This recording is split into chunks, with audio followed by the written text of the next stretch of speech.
Hey, folks, we're here to talk about technical enablement and something that like everyone needs, right? It's ongoing. It's something that's not like a once and done thing. So, Jordan, tell us a little bit about technical enablement. I know you're passionate about it.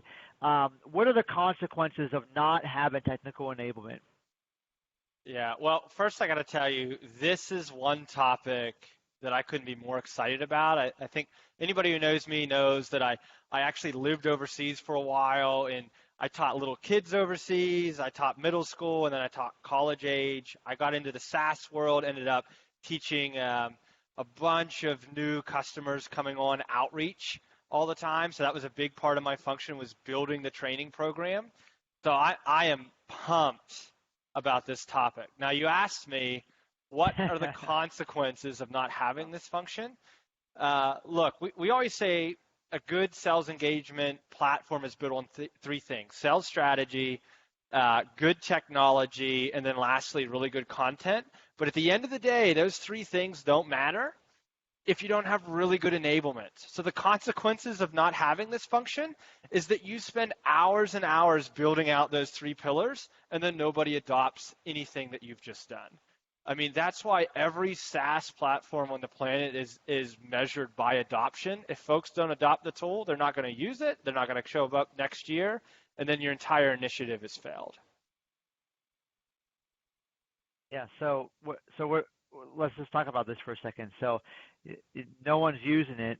So the consequences, what you're saying is that if you don't have enablement, it's not happening. The process isn't going to get executed, and then the repercussions of that is you're not going to get the pipeline you wanted, the results that you wanted, et cetera.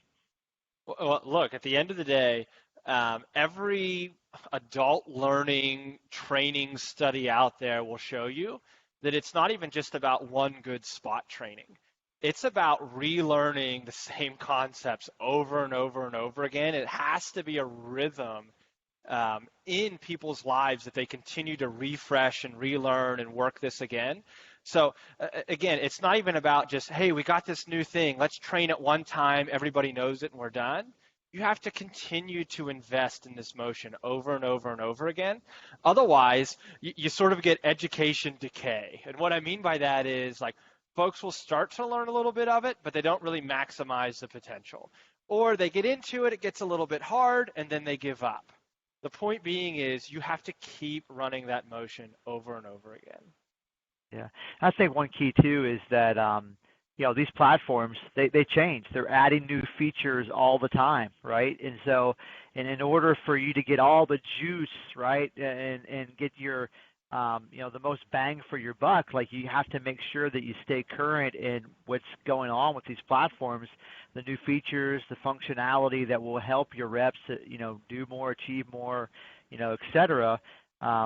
Stay current on what the latest and greatest is. So that ongoing enablement is key.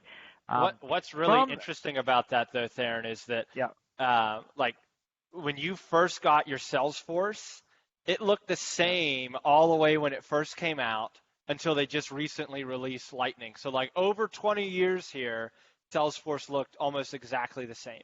That is not the case with these sales engagement platforms. It's not the case at all. I mean, you go 6 months, you're missing three key features. You're missing a major part of what makes this platform the platform it is today. So you're right. These systems, part of their value is they're iterating really quickly right now. So you have to keep on top of what's going on out there.